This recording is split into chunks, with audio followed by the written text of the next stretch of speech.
(1차) 세계대전이 한창이던 1914년 12월 24일 당시 프랑스 북부 릴 근처에서의 전선엔 영국에서 참전한 대륙 원정군과 독일의 제1군이 채 100m도 떨어지지 않은 상황에서 참호를 파고 대치하고 있었습니다. 하루에도 수십 차례 주고받는 공격 과정에서 희생자들만 늘어가고 있었죠. 그런데 이 전선에도 크리스마스 이브가 찾아온 겁니다. 독일이나 영국 모두 크리스마스를 가장 큰 명절로 지키는 기독교 국가이다 보니 그날 밤 양측 모두 각자 조촐한 크리스마스 잔치를 벌이고 있었죠. 그때 영국군 진지에 독일군들이 부르는 노랫소리가 들렸습니다. 불과 100m도 안 되는 거리였으니 너무도 분명히 들렸을 겁니다. 비록 가사는 독일말이었지만 영국군 누구라도 다 알고 있는 노래였습니다. 바로 이 노래였죠.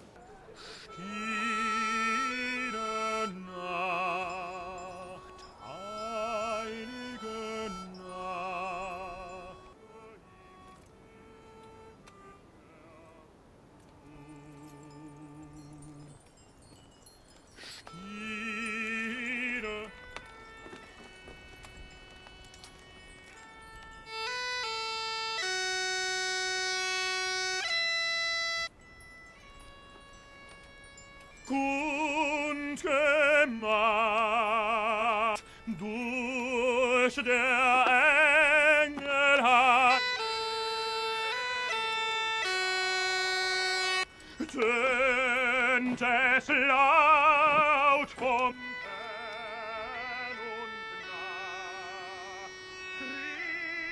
Christ der Retter ist da. Christ der Retter ist da. Kommen Sie da runter!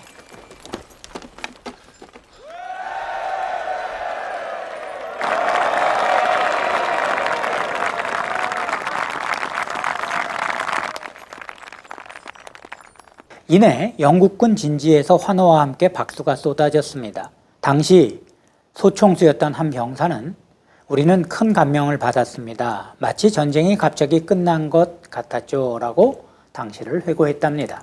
박수와 환호에 다시 독일군 진영에서 한 장교가 이번엔 스코틀랜드 민요인 애니 로리를 정확한 영국식 발음으로 불렀고 영국 진영에서는 다시 큰 환호가 있었습니다. 이에 독일군 장교가 참호 밖으로 나가 영국 쪽의 대표와 만나자고 제안했고 영국군 대표가 나가 그와 전장 한가운데서 만나 크리스마스 동안 휴전할 걸 합의했습니다. 다음날 아침 해가 뜨자 양측 군인들은 참호에서 나와 그동안 두고 볼 수밖에 없었던 여기저기 흩어져 있던 전사자 시체를 서로 모아 함께 장례식을 치른 후 땅에 묻어주었죠. 그리고 한자리에 모여 크리스마스 예배를 드렸고요. 영어와 독일어가 동시에 사용된 이 예배에서 양국 병사들은 모두 예배를 인도한 독일군 군목의 축도를 받았습니다. 그리고 음식과 기념품을 나누고 서로의 가족 사진을 보여주며 이야기꽃을 피우기도 했습니다. 축구 시합도 했죠. 독일이 3대2로 이겼답니다. 이 감동적인 실화는 2007년 메리 크리스마스라는 제목으로 영화로 만들어지기도 했습니다. 사실 이 휴전은 군 지도부 몰래 당시 그 전선에서만 이루어진 휴전이었는데 이 소문이 다른 전선까지 퍼져 무려 40km에 걸쳐 휴전이 이루어졌다고 합니다. 영국뿐 아니라 프랑스군도 휴전에 참여하기도 하였고 말이죠. 프랑스군도 독일군과 축구도 했다는데 결과는 모릅니다. 아무튼 이 일의 시작점엔 고요한 밤 거룩한 밤이라는 크리스마스 캐럴이 있었습니다. 아마 인종이나 지역 심지어 종교를 불문하고 누구나 크리스마스라고 하면 가장 먼저 생각나는 노래가 이 고요한 밤 거룩한 밤일 겁니다. 이 노래는 1818년 오스트리아 짤츠부르크 인근의 오벤도르프라는 곳에 있는 성 니콜라스 성당의 요셉 모어라는 보좌 신부가 쓴 시로 만들어진 캐럴입니다. 성탄절이 다가오고 있었지만 수리공이 근처에 없어 고장난 오르간을 수리할 수 없었던 모어 신부에게 한 가지 아이디어가 떠올랐습니다. 이태 전인 1816년 교인들에게 예수 탄생의 신비를 쉽게 이해시키려고 단순한 단어들로 써 놓았던 시가 생각난 거죠.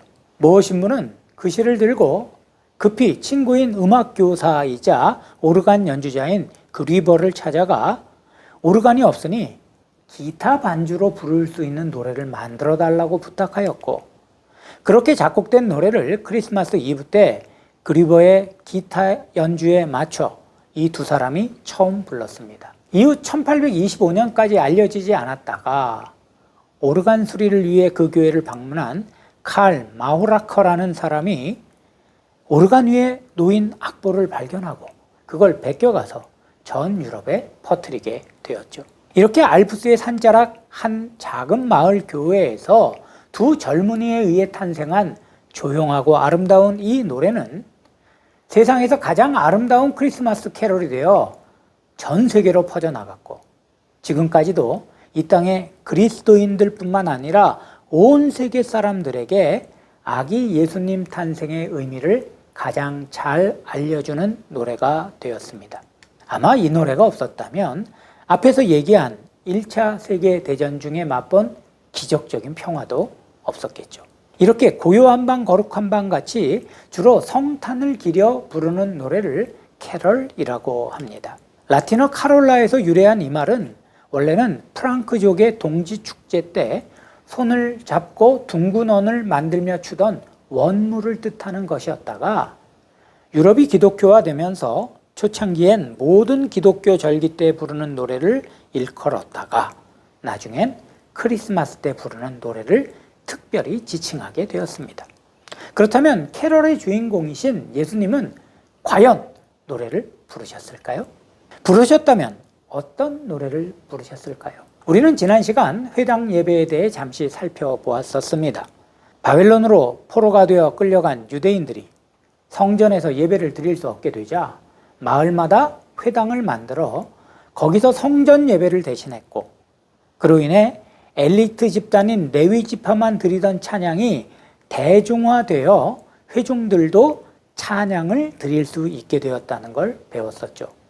그리고 이런 회당은 그들이 포로에서 돌아온 이후 예수님 당시까지도 유대인들의 종교 생활의 중심이 되었고, 예수님의 전도 역시 회당을 중심으로 이루어졌으며 이후 바울도 회당을 중심으로 선교를 펼쳐 나갔었습니다.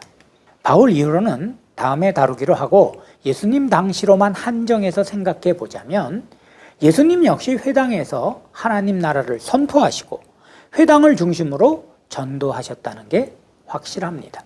그렇다면 예수님 역시 회당 예배에 참석하셨을 것이고 당시 유대인들이 회당에서 부르던 찬송, 아마도 주로 시편과 찬송을 부르셨을 겁니다. 무엇보다도 분명하게 예수께서 찬송을 부르셨다는 기록은 마태복음 26장 30절과 마가복음 14장 26절에서 찾아볼 수 있습니다. 제자들과 유월절 만찬, 흔히들 최후의 만찬이라고 부르는 식사 자리를 마치시고 마지막으로 겟세마네에서 기도하시기 위해 제자들과 감람산으로 가시면서 예수께서 하신 것은 바로 찬미하는 것이었습니다. 마가는 이에 그들이 찬미하고 감람산으로 가니라 라고 했고 마태는 나아가니라 라고 했는데, 아무튼 이는 예수님과 제자들이 찬송하며 감람산을 향해 갔다는 의미이죠. 그렇다면 이때 부른 찬미란 무엇일까요? 도대체 예수께서는 어떤 노래를 제자들과 함께 부르시며 십자가에서의 최후를 맞을 준비를 하셨던 걸까요? 성서학자들은 한결같이 당시 예수께서 제자들과 함께 부른 찬송은 유대인들이 전통을 따라 유월절 식사 때 부르는 찬송인 일명 할렐시였을 거라고 합니다. 할렐시란 말 그대로 할렐, 즉 하나님을 찬양하는 시로 하나님을 찬양하라라는 서술적 명령을 시문에 사용하고 있거나 할렐루야라는 압축적 단어로 시작 혹은 마무리되는 시를 말합니다. 이런 시는 아마 매우 열정적인 교창, 즉 서로 매기고 받는 형식으로 불렀으리라 추측됩니다.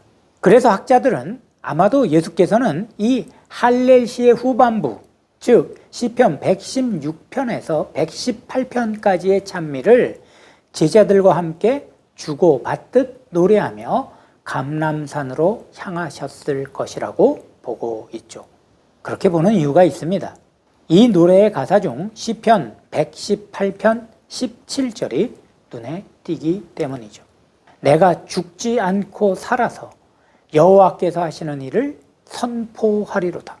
예수께서는 이 말씀을 붙잡고 승리의 확신으로 가득 찬 목소리로 찬송을 부르며 감람산으로 향해 가셨을 게 분명합니다.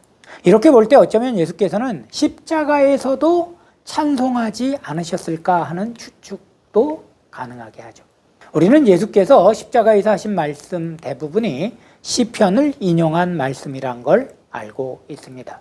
대표적으로 엘리 엘리 라바 사박다니라고 외치신 말씀은 시편 22편 1절에 내 하나님이여 내 하나님이여 어찌 나를 버리셨나이까 라는 말씀을 인용하신 것인데 시편 22편의 표제어엔 다윗의 시 인도자를 따라 아엘라 샤알에 맞춘 노래라고 되어 있죠. 물론 멜로디로 찬송을 부르기까지 하시지는 않으셨을지 몰라도 분명한 건 예수께서는 십자가를 앞에 두고도 또 십자가의 자리에서까지 찬송을 놓치지 않으셨다는 겁니다. 우리도 이런 예수님의 본을 따라 숨질 때 되도록 늘 찬송하면서 주께 더 나아갈 때 찬양 가운데 임하시고 역사하시는 우리 하나님의 놀라운 역사를 경험하게 될 줄로 믿습니다. 이번 강의는 여기까지 하도록 하겠습니다.